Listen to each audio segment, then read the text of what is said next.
দেখতে পায়, কিন্তু যিনি নাচাচ্ছেন তাকে কেউ দেখতে পায় না। তিনি আড়ালে আড়ালে বসে আছেন। ঠিক সেরকম আমরাও হলাম ভগবানের হাতের পুতুল।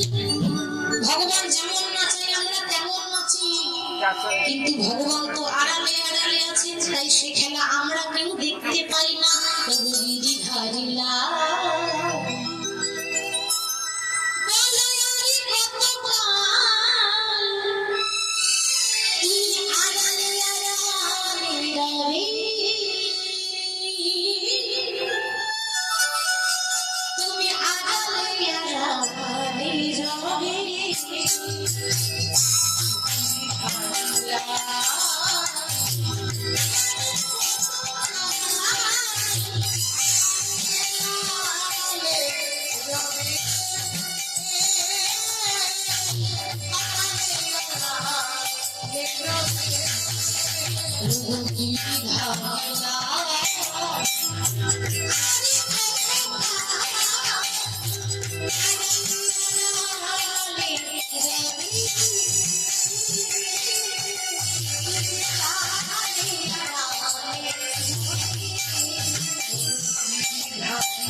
যখন খেলা করছেন, হঠাৎ খেলতে খেলতে হলো কি না, সূর্য পশ্চিম দিকে ডুবে গেল।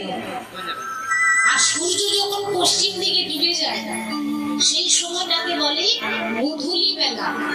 গোধূলি বেলা, সেই গোধূলি বেলায় ভগবান যখন সখাদের বলছে, সখা বেলা তো চলে গেল, চেয়ে দেখো আর গগনে বেলা নাই। কথাটার মানে আছে বাবা, আর গগনে বেলা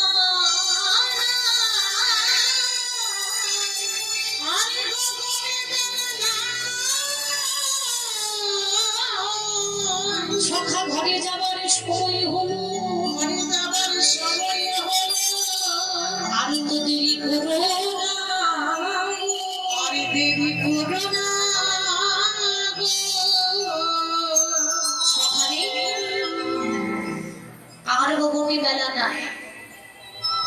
ঘরে যাওয়ার সময় হলো, আর দেরি করো না। কথাটার মানেটা কি?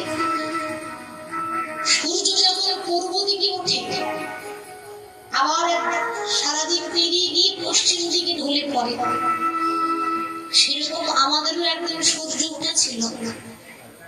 আস্তে আস্তে আমাদের আয়ু সূর্য ডুবে যাচ্ছে। কেন? বেলা যে যায়, বাসনায় আগুন দিতে হবে, আর তো কামনা বাসনা নিয়ে পড়ে থাকলে হবে না। ভগবানকে পেতে গেলে টাকা পয়সা গাড়ি বাড়ি দিয়ে ভগবান পাওয়া যায় না, রাজ ঐশ্বর্য দিয়ে ভগবান পাওয়া যায় না, ভক্তি দিয়ে পাওয়া যায়। তার একটা ছোট্ট উদাহরণ দিই বাবা, রামায়ণে বর্ণনা আছে। এগুলো তো জীব শিক্ষার কথা, এগুলো না শুনলে আমরা জানবো কি করে যে ভগবানকে ভক্ত কি করে পেয়েছে? লীলা কি শুনবো, লীলার মাঝে এগুলো কিন্তু জানতেই হবে।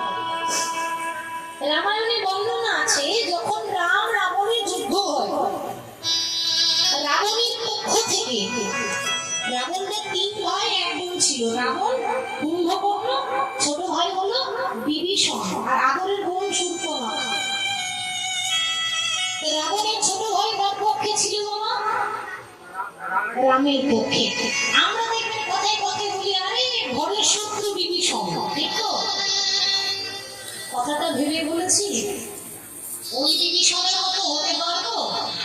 কথাটা বলছি বটে, কিন্তু আমরা যেটা করি সেটা ঘরের ক্ষতি করি। কিন্তু ওই বিভীষণ ঘরের ক্ষতি করেনি, নিজের ঘরের বন্ধন করেছে। কেন? অধর্মের পথ ছেড়ে, অধর্মের রাস্তা ছেড়ে দাদার 14 পুরুষ উদ্ধার করার জন্য সে ধর্মের রাস্তা ধরেছে, রামের পক্ষে ধরেছে। রাবণের আর কেউ নেই, কুম্ভকর্ণ